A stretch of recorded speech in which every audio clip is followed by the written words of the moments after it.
Selamat pagi anak-anak sekalian. Bertemu kembali dengan Miss Meta ya.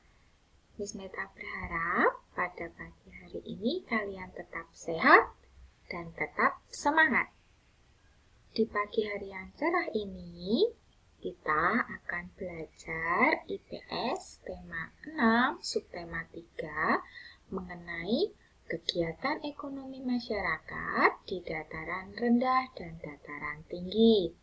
Sebelumnya di semester 1 kalian juga sudah pernah ya mempelajari mengenai kegiatan ekonomi masyarakat di dataran rendah dan dataran tinggi. Nah, di tema 6 subtema 3 ini kita akan mengulangi lagi mengenai apa saja kegiatan ekonomi yang dilakukan masyarakat di dataran rendah dan dataran tinggi. Next. Kegiatan ekonomi masyarakat di dataran rendah. Sebelumnya, Miss mau tanya, dataran rendah itu dataran yang bagaimana sih? Nah, di sini dijelaskan. Dataran rendah merupakan dataran yang luas dan rata. Dataran ini terletak di ketinggian 0 sampai 200 meter di atas permukaan laut. Di daerah dataran rendah, penduduk mudah melakukan pergerakan atau mobilitas dari satu tempat ke tempat yang lain. Lokasi yang datar menyebabkan pengembangan daerah dapat dilakukan seluas mungkin. Pembangunan jalan raya serta kelengkapan sarana transportasi ini telah mendorong daerah dataran rendah menjadi pusat ekonomi penduduk. Dataran rendah juga dikenal dengan istilah aluvial. Tanah jenis ini subur dan baik untuk bercocok tanam. Tanah aluvial itu bagaimana sih, Miss? Nah, di sini akan dijelaskan. Aluvial itu merupakan satu jenis tanah yang berasal dari endapan aliran sungai. Selanjutnya, aktivitas pertanian di dataran rendah umumnya adalah aktivitas pertanian lahan basah.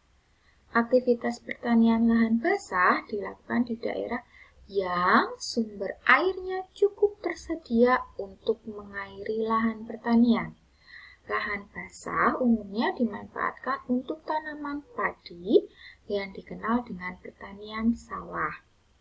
Selain itu, dataran rendah memiliki area yang relatif datar, sehingga kondisi ini memudahkan masyarakat dalam beraktivitas. Next. Kemudahan tersebut membuat dataran rendah berkembang menjadi pusat kegiatan masyarakat. Salah satunya adalah kegiatan pembangunan pada bidang ekonomi seperti menanam padi dan menangkap ikan. Di sini ada seorang petani sedang memanen padi ya.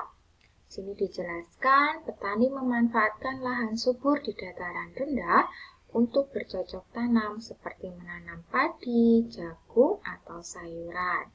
Di sini juga ada seorang nelayan sedang menjala ikan. Dataran rendah adalah daerah yang dekat pantai sehingga dimanfaatkan oleh nelayan untuk menangkap ikan. Jadi di dataran rendah itu selain untuk bercocok tanam, juga ada yang di daerah pantai lah. Kalau yang di daerah pantai berarti mata pencahariannya yaitu sebagai nelayan yang bertugas menangkap ikan. Ya, next. Sekarang kita akan mengidentifikasi kegiatan ekonomi di dataran tinggi.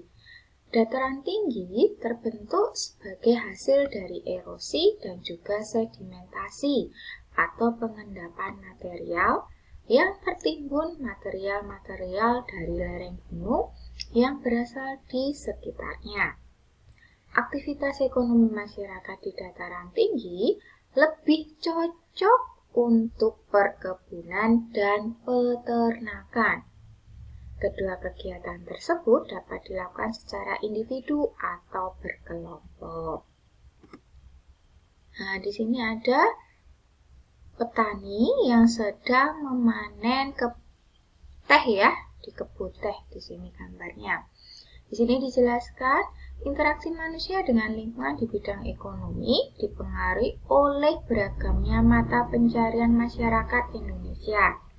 Perbedaan ini juga disebabkan oleh sumber daya alam yang terdapat di sekitarnya. Nah, sampai di sini ya untuk pembelajaran pada pagi hari ini. Semoga apa yang kita pelajari hari ini kalian dapat mengerti dan kalian dapat pahami. Apabila kalian masih bingung atau belum mengerti, kalian bisa langsung menghubungi Miss Meta atau Miss Yula. Hari ini ada tugas yaitu kuis online. Soalnya 15. Miss Meta minta tolong segera dikerjakan dan dikumpulkan ya, jangan lupa ya. Kalau misalnya pengumpulannya telat dari deadline, kalian sudah tahu ya apa konsekuensinya kalau telat? Ya, betul. Kalau telat lebih dari sehari, berarti kalian akan mendapat nilai 0. Nah, Miss Meta dan Miss Yula berharap kalian tepat waktu dalam mengerjakan tugas. Terima kasih ya anak-anak sekalian. Selamat pagi.